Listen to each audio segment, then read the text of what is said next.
So the last session we started with object-oriented programming.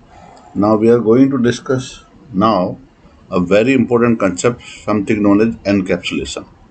So what is the meaning of encapsulation? See, this word has come from capsule. Now you know very well what is a capsule. Fine. So here it is basically used for bundling the attributes and method into a single class. Okay, now let's go back to the last example that we have done. Okay, if you see here, okay, we have a class, these are the attributes over here. Okay, and then there is method. What are the method? Okay, these are method, public, accept and display. So basically when we say encapsulation in Java, it means you are trying to bind the data and the functionality into an entity which is something known as a class.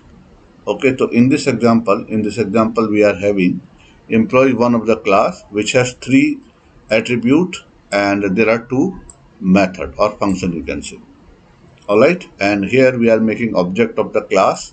Line number 29, OB1 is one of the object of the class and we are calling from line number 30 accept data and then. So now let's explore it more.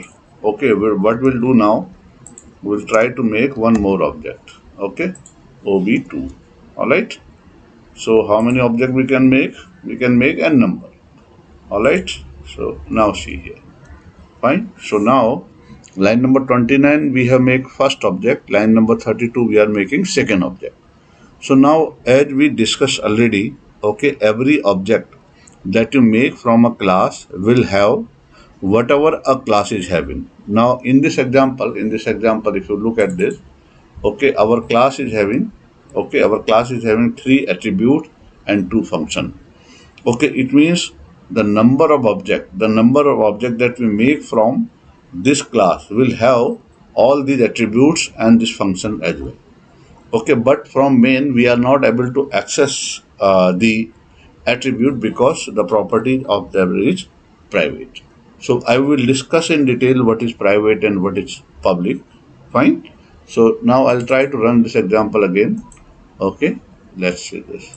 So now there are two objects. Okay, saying this, I say this, some name. Now see it is asking for second one. Okay, Maya and so you can see this. Fine. So every object. So this is for the first object, starting from here to this. Okay, then this is from this. Okay, the same way you can make n number of object, and from every object will have whatever is there inside the class. Okay, that's all for today.